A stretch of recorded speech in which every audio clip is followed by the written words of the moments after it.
En 1841, a orillas de los ríos pantanosos de la costa de Georgia, Lord Alistair Blackwood orquestó un acto tan depravado que fue eliminado de la historia.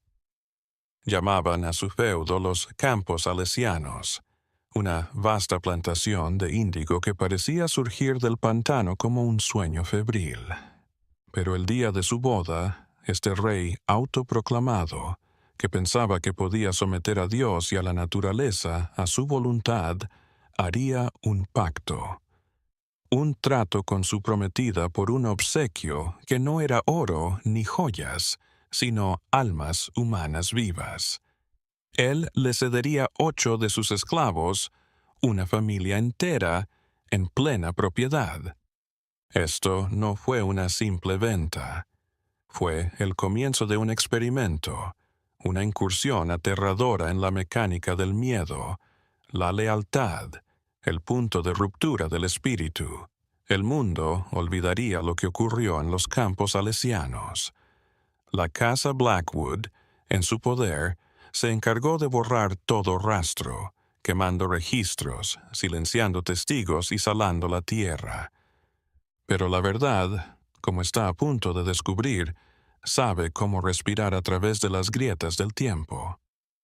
La historia de Alistair Blackwood y las 8 almas que sacrificó en el altar de la ambición no es un cuento de fantasmas. Es una advertencia. Es un mapa de las tinieblas que no están en el pasado remoto, sino que duermen en el centro del poder. Lo que está a punto de escuchar no es solo historia, es una sesión de espiritismo, una invocación de un secreto que ha aguardado casi 2 siglos para ser revelado. Para comprender la locura que se desató, primero hay que conocer al hombre. Alistair Blackwood no era un amo simple y cruel. Eso sería una historia demasiado sencilla.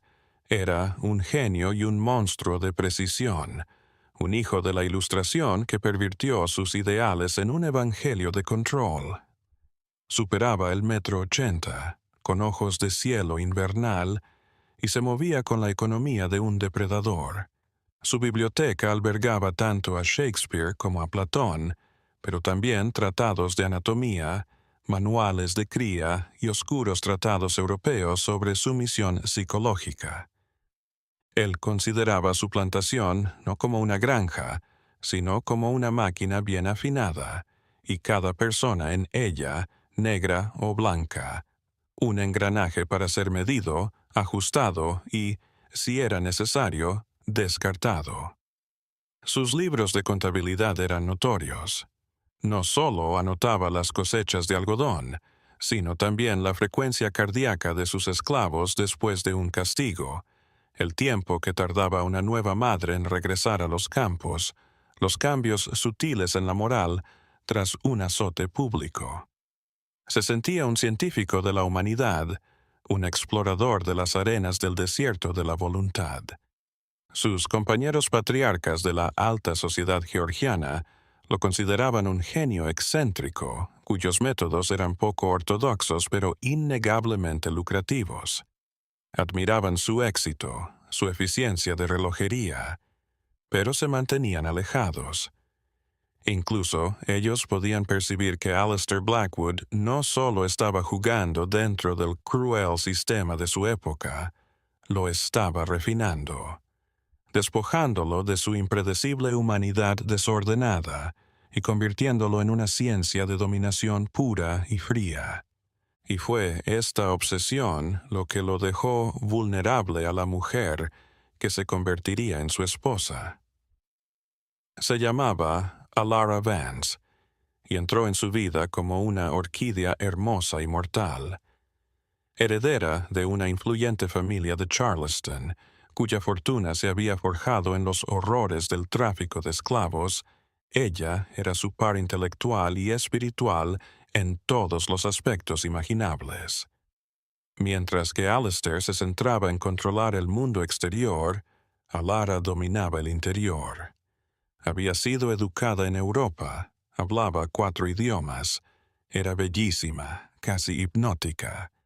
Pero bajo la seda y las perlas, había una mente que veía a las personas como rompecabezas para resolver, desmontar y volver a armar a su voluntad. Cuando era su novia, ella rechazó los rituales habituales. No iba a hablar de poesía o fiestas en el jardín. Quería pasear con él por los campos.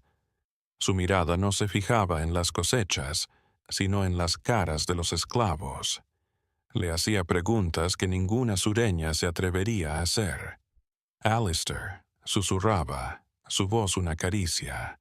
Destrozas el cuerpo para imponer la obediencia, pero ¿y el alma? ¿Qué pasa con los vínculos que los sostienen, la familia, la fe, el amor? ¿No son estas cosas las que no has podido controlar? Él estaba hipnotizado. Aquí había una mujer que no solo comprendía su ambición, sino que deseaba ampliarla, llevar su ciencia del control a su aterradora conclusión lógica.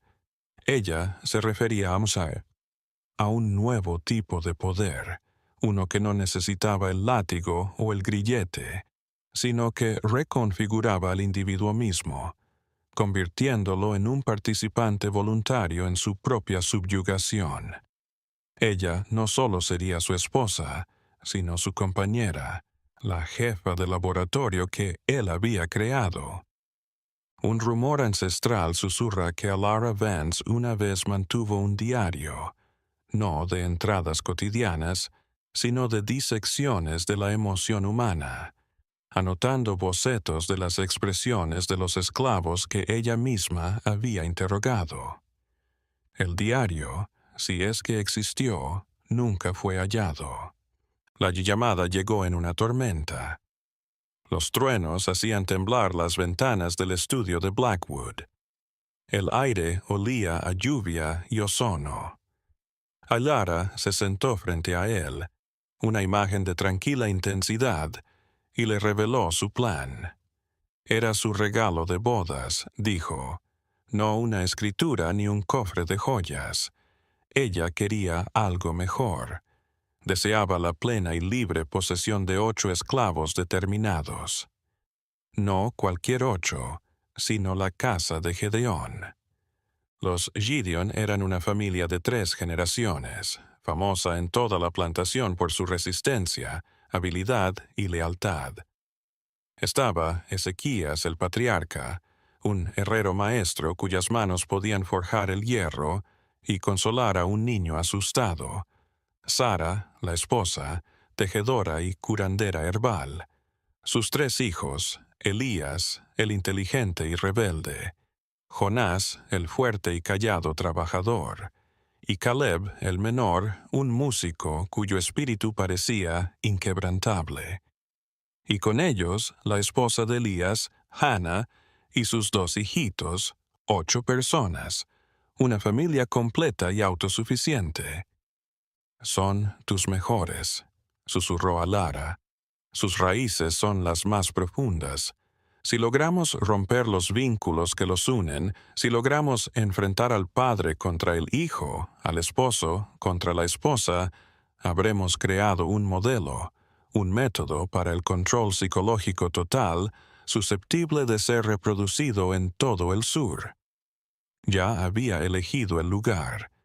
Una enfermería aislada y abandonada en lo profundo del pantano de cipreses, lejos de miradas indiscretas. Ella lo llamó el telar, pues era donde planeaba destejer la trama de una familia y retejerla en algo nuevo, algo destrozado, algo suyo. Alistair Blackwood, un hombre que había forjado un imperio en base a riesgos, se enfrentó a una oferta monstruosa e intoxicante. Lo que Alara estaba proponiendo iba más allá de las atrocidades toleradas en su mundo. Era un salto hacia la oscuridad. Las esposas administraban el personal doméstico, daban cenas, daban herederos. No realizaban experimentos psicológicos en jornaleros en laboratorios clandestinos en el pantano. Los papeles legales por sí solos serían una pesadilla. necesitando el tipo de discreción que parecía una conspiración. Pero él estaba fascinado. Su ambición era un reflejo de la suya. Durante años había tratado de eliminar la variable humana de su ecuación económica. Había empleado fuerza, sobornos, vigilancia, pero siempre había un fantasma en la máquina. La resistencia del espíritu humano, manifestada en desafíos silenciosos, canciones compartidas de dolor, la tenacidad de la familia. Ayara le tendía la llave para exorcizar a ese fantasma. Ella habló de la teoría del apego, de la transferencia de lealtad, de la invención de una nueva realidad para sus sujetos, en la que ella era la única fuente de dolor y consuelo, el único Dios en su universo confinado. Si lograba dominar el método Vance, como ella lo llamaba, sería la mayor riqueza que poseería. Sería más que la tierra o el oro. Sería el poder de crear obediencia en la fuente. Sobre mapas y papeles legales, durante noches, conspiraron. La transferencia de tierras, la alteración de la vieja enfermería, la elección de 2 capataces, hombres sin conexiones locales, experimentados en el trabajo despiadado. Alistair se dijo a sí mismo que esto no era crueldad, era progreso, era el futuro. Su matrimonio no solo uniría 2 grandes familias, sino que reestructuraría la base de su sociedad.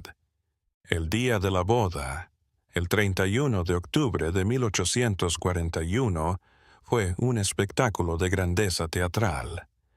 Más de 300 personas acudieron a los campos salesianos desde Virginia y Luisiana. Sus carrozas batían la avenida secular de Robles hasta transformarla en una cinta de lodo.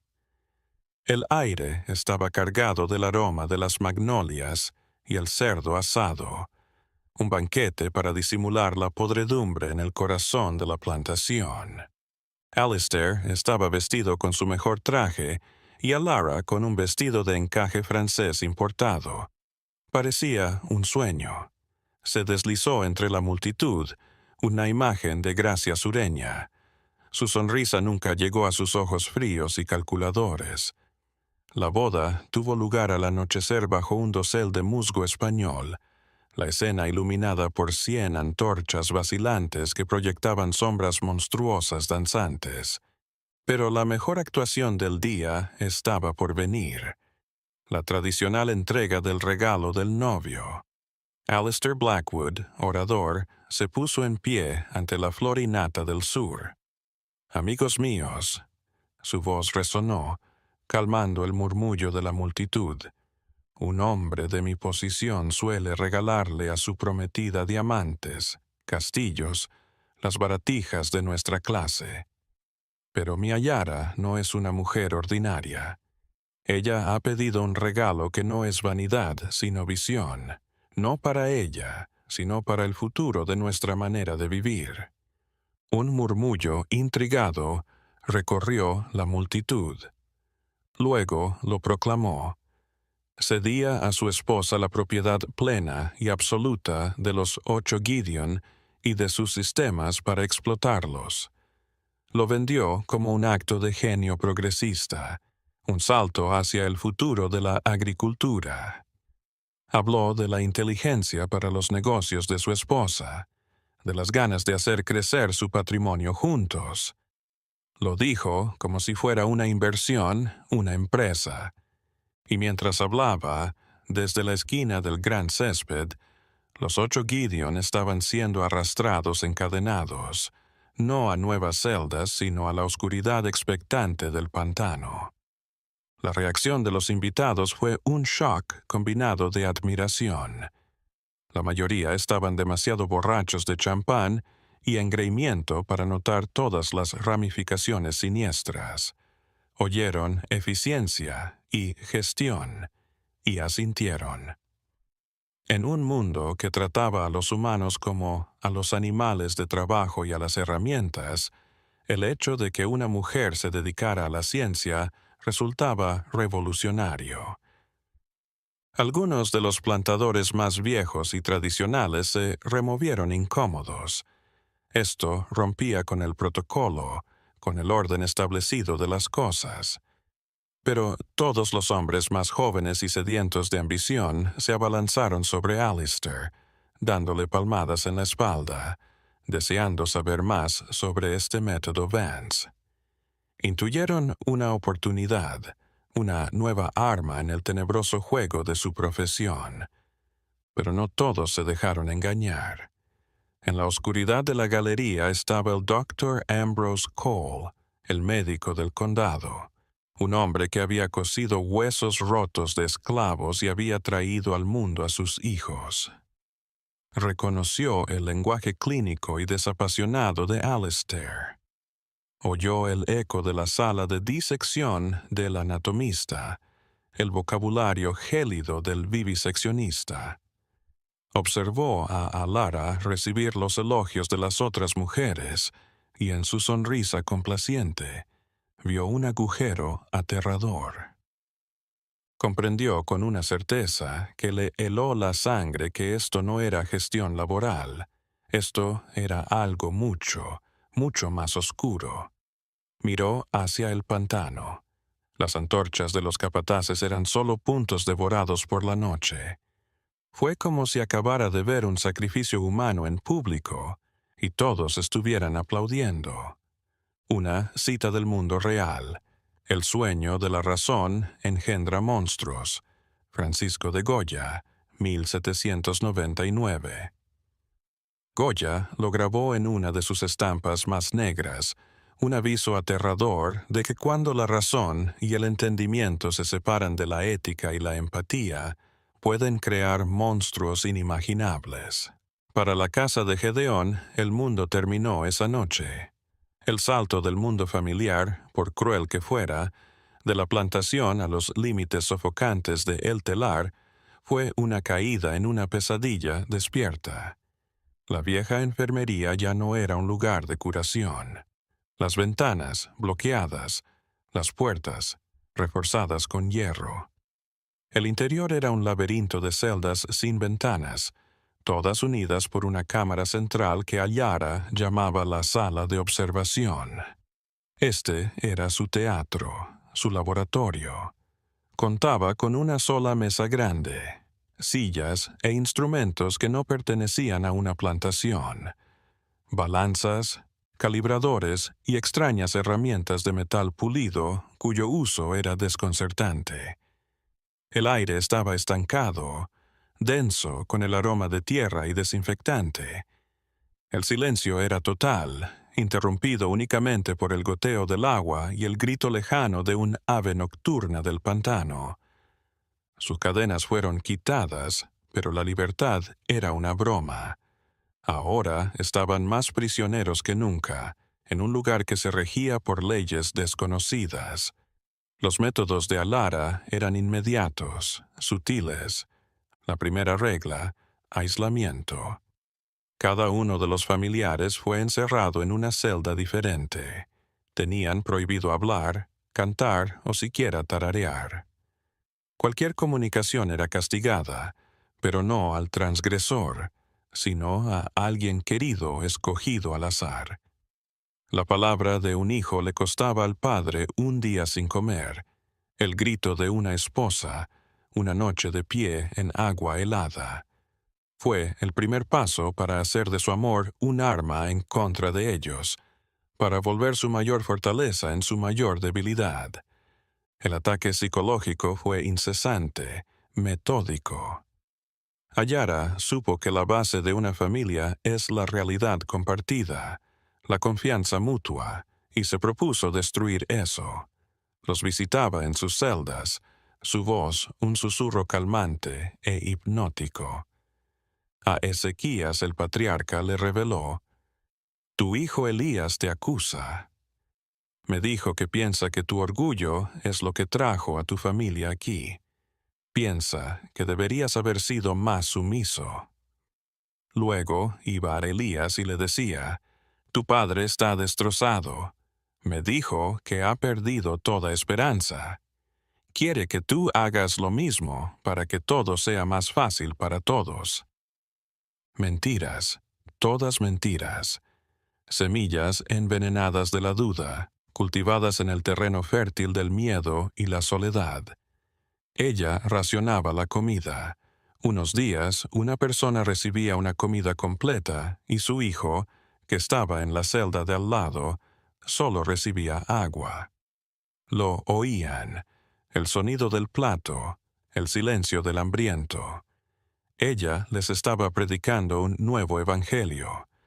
Tu vida se salva a costa de los seres queridos. Su sentido del tiempo fue destruido.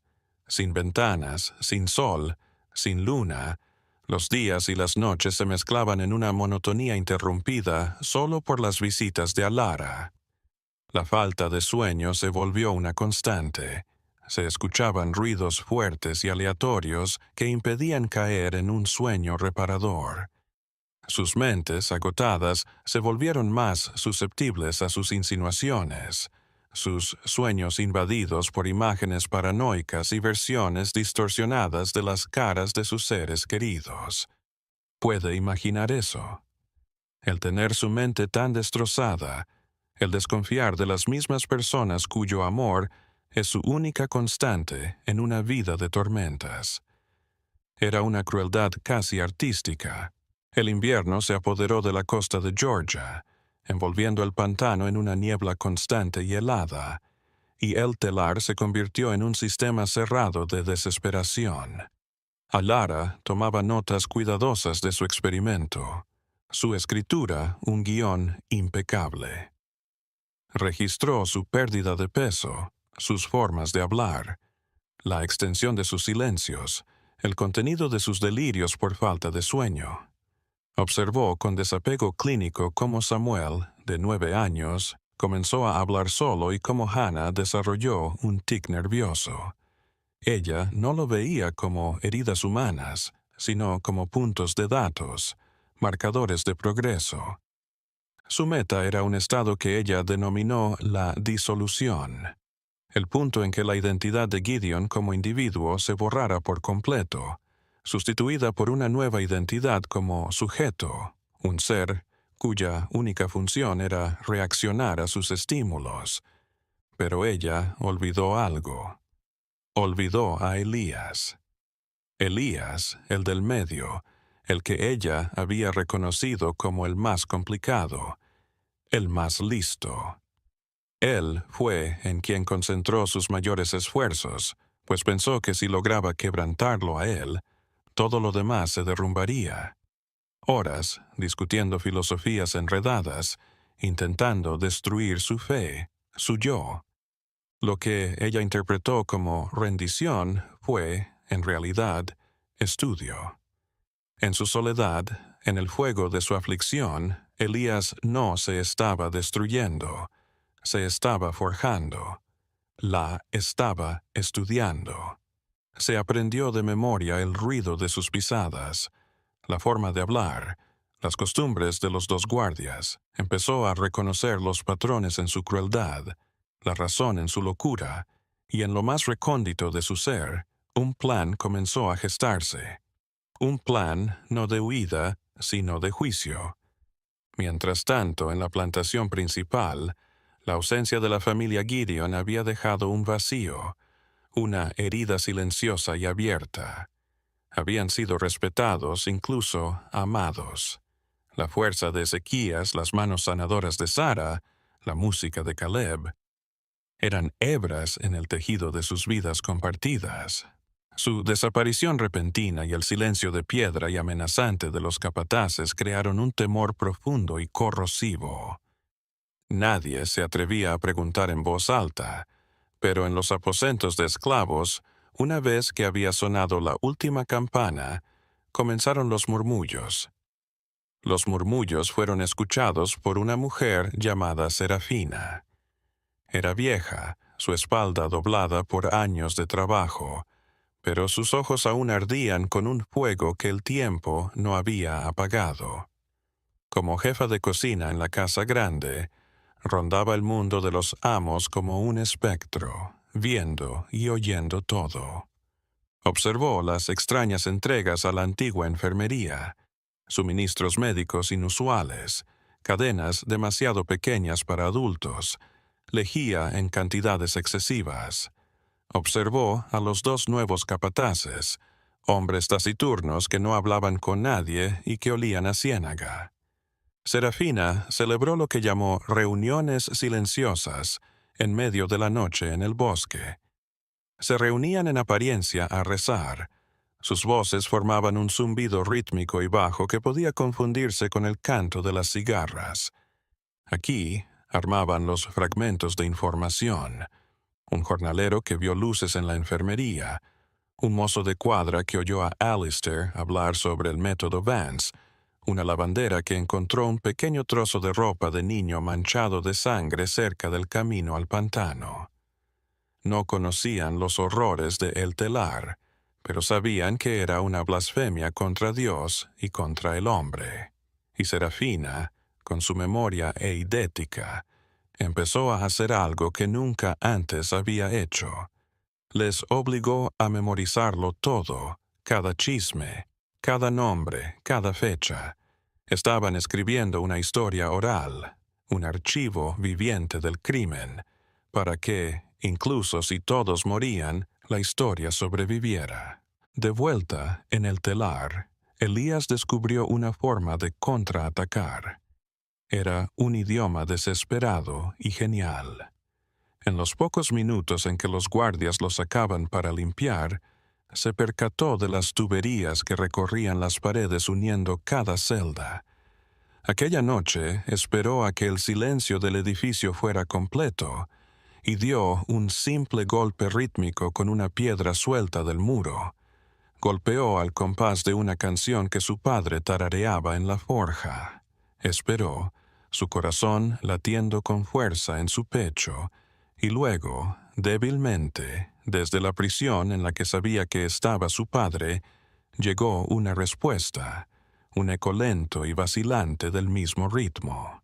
Fue una chispa en la oscuridad, una afirmación de que no eran solo prisioneros en celdas separadas, sino que aún eran una familia.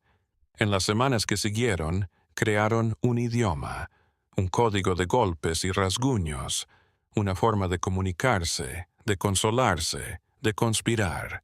Elías pateaba preguntas. ¿Cuántos guardias? ¿Cuándo duermen? ¿Qué te pregunta ella? Y poco a poco, penosamente, las respuestas iban llegando. Lo que Ayara consideraba la atomización exitosa de sus sujetos era una ilusión. En el silencio donde pensaba que estaba rompiendo sus vínculos, en realidad estaban forjando otros, más fuertes que el acero, forjados en el fuego del dolor compartido. Ya no eran una familia, eran una conspiración, y Elías, el pensador callado, se había convertido en su general. Cada encuentro con Ayara era ahora una operación de inteligencia, su obediencia simulada un disfraz. Estaba aprendiendo su mente, sus vanidades, sus puntos ciegos, y estaba esperando el momento perfecto para usar la propia ciencia de ella en su contra. Una escena perturbadora, un guardia patrullando en la noche, deteniéndose al oír un leve golpe rítmico proveniente de dentro de El Telar. Lo atribuye a ratas o al viejo edificio asentándose. No sabe que está escuchando el principio de una rebelión, una conspiración en la noche que está escribiendo su propio final. Para febrero de 1842, Alara Vance se estaba impacientando. El experimento no estaba arrojando los resultados que había anticipado en sus tratados. Los sujetos estaban delgados, hoscos, y en su mayoría no respondían, pero aún no había logrado la disolución de la personalidad que había teorizado.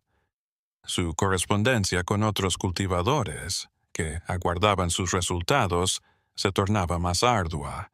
Necesitaba progreso, necesitaba ascender. Decidió que el último vínculo indestructible era el de una madre y su hijo, su esposa, Hannah, y sus 2 hijos, Samuel y la pequeña Leah, se habían opuesto a sus métodos con una obstinación primitiva. Decidió que era hora de la última parte del experimento. Le reveló su plan a Alistair durante una cena opulenta en la casa principal. El apego materno es la fuente de todo sentimentalismo ineficaz, dijo tranquilamente, cortando su pato asado. Para hacer el trabajador ideal, hay que castrarlo. Le voy a decir a Hannah que sus hijos fueron vendidos, que nunca más los volverá a ver. Luego le daré una elección. O trabaja para mí como mi asistente y es tratada con favor, o se ahoga en su pena. Alistair, perdido en su copa, asintió. Era inteligente, era cruel. Era el golpe maestro que habían estado esperando. A la mañana siguiente, Alara se dirigió a El Telar con un nuevo propósito.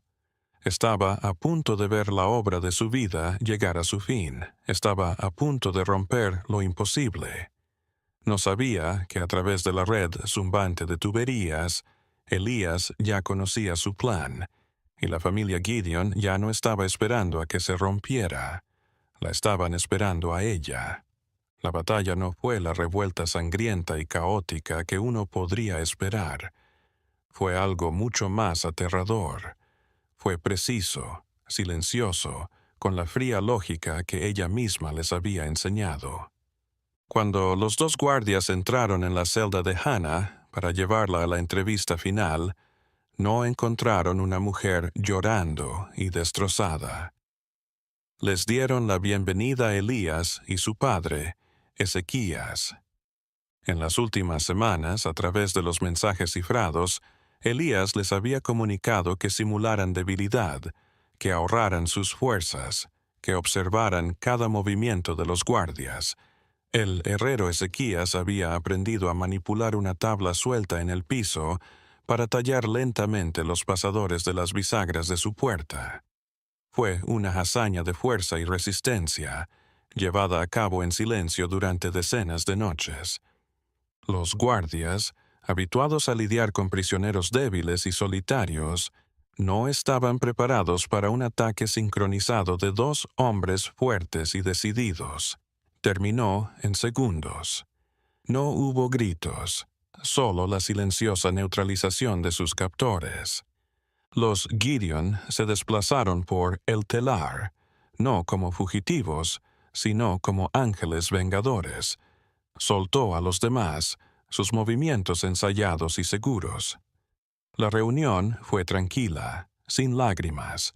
No había tiempo para sentimentalismos. Solo había que hacer el trabajo. Se reunieron en la sala de vigilancia central, el propio teatro de crueldad de Alara. Esperaron, y al mediodía oyeron sus pasos, el familiar clic, seguro de sus botas en la pasarela de madera.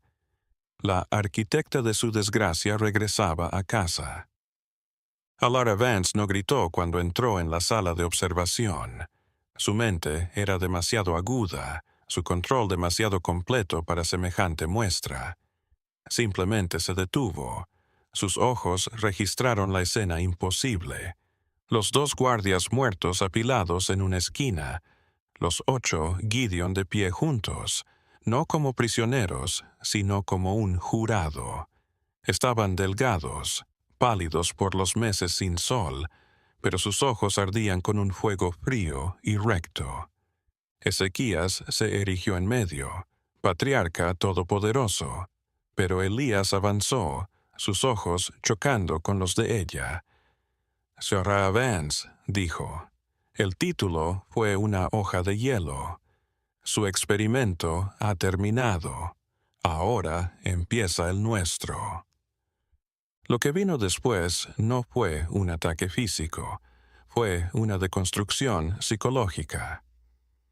Durante las horas siguientes, los Gideon, con Elías a la cabeza, la sometieron a sus propias torturas. La encerraron no en una celda, sino con sus palabras. Uno por uno, Los miembros de la familia dieron un paso adelante y testificaron, exponiendo con detalles dolorosos y precisos cada falsedad que ella les había contado, cada castigo que había impuesto, cada pedazo de humanidad que había tratado de arrancarles. Usaron su propio lenguaje clínico, sus propias teorías de disolución y transferencia de lealtad. Sostuvieron un espejo impecable e inquebrantable ante su alma y la forzaron a mirarse. Nunca le tocaron un pelo. No tuvieron que hacerlo.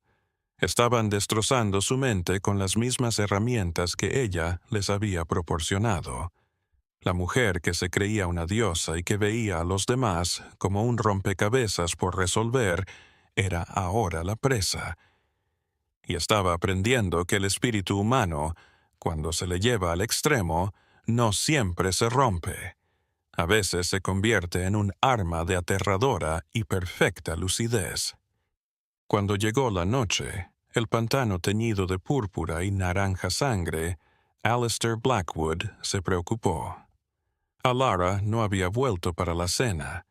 Era una interrupción en la rutina de relojería de sus vidas.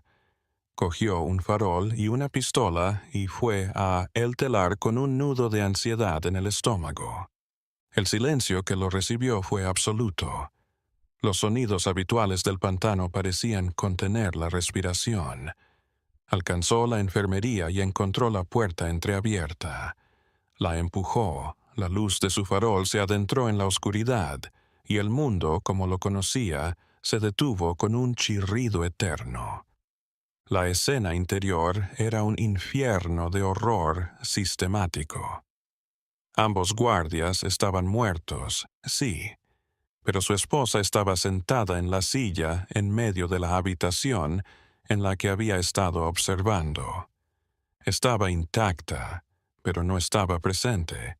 Sus ojos estaban abiertos, viendo algo más allá de la habitación, más allá del mundo. Estaba catatónica, su mente hecha añicos en 1.000.000 de piezas imposibles de restaurar. Los Gideon se habían ido, se habían desvanecido. No habían destrozado el lugar en un ataque de furia. Por el contrario, lo habían dejado todo impecable. Y en la mesa, frente a Alara, le habían dejado un obsequio. Su diario, el que siempre llenaba de sus cuidadosas notas, pero en la última página, con una mano firme que no reconoció, había una nueva entrada. Era un estudio de su derrumbe mental, en sus propias palabras clínicas, catalogando su desintegración.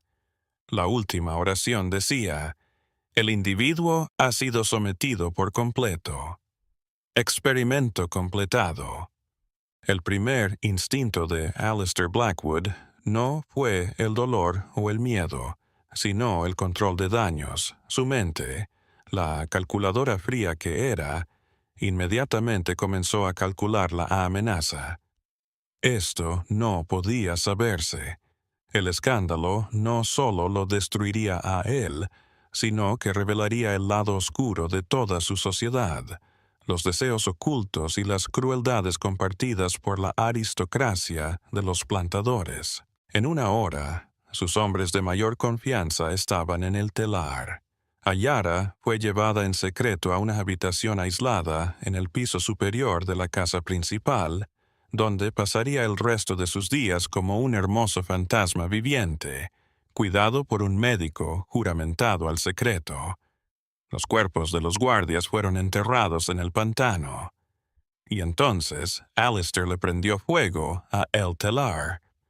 Observó cómo el fuego devoraba los restos de su orgullo y el de Alara, el fuego naranja reflejándose en sus ojos helados como el cielo del invierno. Pensó que estaba cauterizando la herida, borrando el error. Envió cartas bien escritas a sus aliados, las otras grandes familias que conocían el experimento. La historia oficial se escribió: un incendio accidental, pérdida de propiedades, los 8 esclavos habían muerto en el fuego. Una mentira sencilla, limpia. Pero lo que Alistair Blackwood no sabía, lo que no podía saber, era que el plan de los Gideon nunca había sido solo sobre su propia supervivencia. Elías se había encargado. Antes de sumergirse en el pantano, habían dejado otro rastro, uno de papel. No hay peor tiranía que la que se ampara en la ley y en el nombre de la justicia. Montesquieu, 1748. Una verdad del siglo XVIII que reveló el mecanismo del mundo de Alistair, la sublimación del mal radical en un sistema tolerable, incluso honorable. 2 meses después, un paquete llegó a las oficinas de The Liberator, un periódico abolicionista de Boston. No tenía remitente. En el interior había una montaña de papeles escritos con una hermosa letra de mujer. Era una copia del diario de Vance, no todo, sino las partes más incriminatorias, la propuesta original del experimento, las notas clínicas de sus procedimientos, su correspondencia con otros plantadores hablando de sus planes para adaptar el método Vance a sus propias plantaciones. Junto al diario había otro documento, esta vez escrito con mano más firme. Era una carta de un hombre que se hacía llamar Gideon. Era un recuento calmado, medido y devastadoramente exacto de lo que había ocurrido en el telar. No parecía la súplica de un esclavo fugitivo, parecía la declaración inicial de un fiscal. El periódico, inicialmente dudoso, se puso a investigar. Enviaron preguntas discretas al sur. Los nombres en el diario eran reales, las plantaciones existían. Los chismes sobre un incendio en la propiedad Blackwood encajaban en la línea de tiempo. Publicaron el primer artículo en la primavera de 1842. Fue una bomba. La novela, con su horror gótico y sus villanos cultos y refinados, hizo más para acabar con la esclavitud que cualquier tratado abstracto en su contra. Le dio al mal una cara, un nombre, una forma. La atrocidad Blackwood, como llegó a conocerse, se convirtió en un grito de guerra para el movimiento abolicionista. El periódico fue reimpreso y distribuido, leído en voz alta en reuniones de ayuntamientos y en púlpitos de iglesias en todo el norte. Fue el principio del fin para Alistair Blackwood. Las represalias en el sur fueron inmediatas y feroces. Los compañeros de Alistair, los mismos que habían aguardado sus experimentos, se abalanzaron sobre él como bestias acorraladas. Para sobrevivir, lo sacrificaron. Fue denunciado públicamente, su nombre borrado de los registros sociales, sus conexiones comerciales disueltas de la noche a la mañana. Se convirtió en un paria, una caricatura viviente del peor estereotipo norteño del plantador sureño. Sus deudores, que antes le habían rogado por más créditos, le exigieron todos sus préstamos de una sola vez. Su añil se desplomó, las cartas se extraviaron. Los capataces, oliendo el cambio de poder, renunciaron o se rebelaron abiertamente.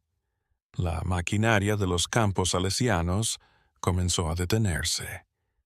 Alistair se quedó atrapado en su mansión con su esposa fantasma y un imperio en ruinas.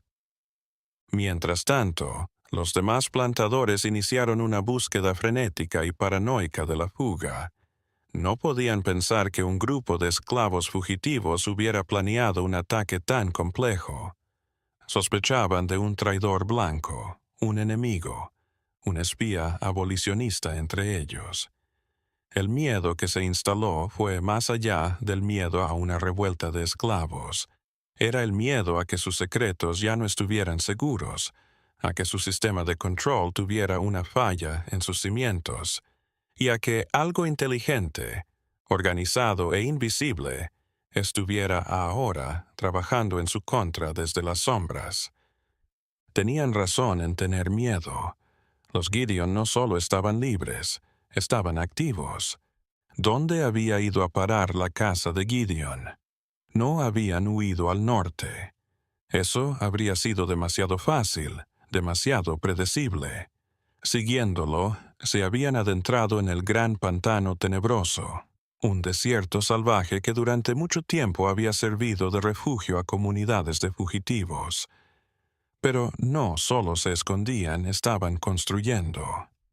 Elías había aprendido que su historia era un arma, pero que una sola historia no bastaba. Debía de establecer una red, aprovechando los contactos que Sara, con su conocimiento de sanación y rutas comerciales, había ido tejiendo en secreto durante años. Se pusieron en contacto con otros palenques, con negros libres comprensivos y hasta con algunos blancos desilusionados. Crearon una red de espionaje. Los esclavos, antes aislados en sus respectivas plantaciones, ahora intercambiaban información.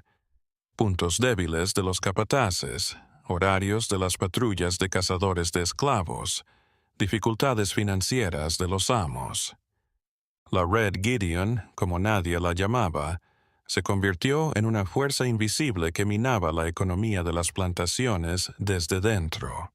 Una serie de incidentes extraños coordinados comenzaron a plagar a los cultivadores de la costa de Georgia y las Carolinas. Un molino vital en una plantación se incendió, mientras que la misma noche, a 50 millas de distancia, los mejores caballos de otra fueron misteriosamente cojos. Era discreto, plausible, pero implacable. Era una nueva forma de guerra, una guerra de 1000 cortes, librada por un genio estratégico endurecido en la batalla en El Telar, y ahora operando desde el corazón del pantano.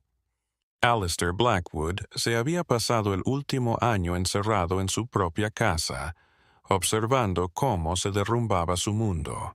Los campos salesianos, una vez modelo de eficiencia, se transformaron en un desierto, los campos invadidos por malezas, la gran casa en ruinas. Le atormentaba no el fantasma de los Gideon, sino el fantasma de su propia ambición. Comprendió ahora, con agonía, que al tratar de controlar el espíritu humano, había liberado algo que no podía controlar. Su ciencia de control había fallado. Había tratado a las personas como piezas de una máquina, sin darme cuenta de que cuando se fuerza una pieza demasiado, no solo se rompe. A veces se transforma, se endurece, se afila, se vuelve infinitamente más peligrosa. Su último acto fue una confesión, no a un sacerdote, no a un juez, sino al papel. Se encerró en su gabinete una semana y con mano temblorosa lo plasmó todo, la historia completa, el pacto con Ayara, el telar, el encubrimiento, la conspiración con los otros plantadores. No perdonó a nadie, menos a sí mismo. No fue arrepentimiento. Fue su último acto de venganza contra los hombres que lo habían dejado atrás. Quería derrumbar todo el templo corrompido sobre ellos. Explicó todo lo que sabía de la Red Gideon, llamándola un cáncer en el corazón de nuestra sociedad, un enemigo inteligente, omnipresente. Y en las últimas páginas reveló la única cosa que había ocultado a todos, la verdad de lo que los Gideon le habían hecho a Alara antes de abandonarla. Según la declaración de Alistair, descubierta años después tras un muro de la mansión en ruinas, los Gideon hicieron más que destrozar mentalmente a su esposa tras romperle la mente. Habían hecho una ceremonia. La condujeron al centro de la sala y, uno tras otro, le hablaron. Pero no le estaban hablando a Alara Vance, la mujer. Le hablaban al espíritu de la crueldad que ella representaba. Le dijeron que su ciencia era una farsa, su poder una ilusión, que los hilos que había tratado de romper ahora eran las cadenas que ligarían su alma a ese lugar para siempre. No habían matado su cuerpo. En su opinión, habían condenado su alma. La dejaron como un monumento viviente a su propio fracaso, un recordatorio silencioso y gritón de la resistencia del espíritu humano. Cuando Alistair la halló, dejó escrito: la primera y única palabra que pronunció antes de sumirse en un silencio eterno e inquebrantable fue un nombre: Gideon. Su confesión concluyó con un fragmento inquietante. Traté de ser un dios en la tierra, escribió. Traté de manipular el alma humana. En cambio, yo creé mi propio demonio y su nombre es Elías Gideon. Él no escapó de mi prisión, nació en ella, y ahora su sombra se cierne sobre todos nosotros. Alistair Blackwood, tras su confesión, se dirigió al río que atravesaba su propiedad, el mismo río que una vez llevó su índigo al mercado, y nunca más fue visto. Su linaje, una vez pronunciado con temor y reverencia, ahora era solo un eco de una historia oscura y aterradora. El legado de la atrocidad de Blackwood fue extenso y complicado. La confesión de Alistair, cuando se descubrió, destrozó la élite sureña, desatando una serie de juicios encubiertos y exilios silenciosos que reajustaron el poder durante una generación. El método Vance nunca más fue mencionado, sepultado como conocimiento prohibido, un camino demasiado peligroso para ser transitado de nuevo. Los campos salesianos fueron confiscados por el Estado y vendidos en partes. La gran casa se pudrió, convirtiéndose en una leyenda local, un monumento abandonado al que los niños se atrevían a acercarse. Pero el legado era de los Gideon. Su red siguió expandiéndose y se convirtió en una pieza del ferrocarril subterráneo. Sus tácticas de espionaje y sabotaje sincronizado se refinaron. Elías Gideon, cuyo nombre nunca llegó a los libros de historia, pero que se convirtió en una leyenda en el mundo clandestino de la resistencia, conocido solo como El Tejedor, por su habilidad para entrelazar hilos de rebelión en un tapiz de resistencia. Nunca lo encontraron. Él y toda su familia desaparecieron de la historia, convirtiéndose en una leyenda. Alcanzaron el norte. Pasaron sus días en las marismas libres, nadie lo sabe. Pero sus actos dejaron una marca indeleble, una cicatriz en la mente de la clase esclavista. Habían probado que los esclavizados no eran solo víctimas, no eran solo objetos. Podían ser estrategas, guerreros, y podían, cuando se les acorralaba, volver las armas del amo en su contra con aterradora exactitud. Nunca se trató solo de un propietario o una familia. Fue un destello de la aterradora filosofía que el poder puede crear, la noción de que la humanidad es algo que debe ser controlada, moldeada y mejorada por una élite autoproclamada. Alistair y Alara se consideraban visionarios, pioneros que superaban los límites de lo posible. No lo hacían por avaricia, sino por algo peor. La idea de que tenían derecho, incluso deber, de moldear a otros para algún fin que ellos mismos inventaban.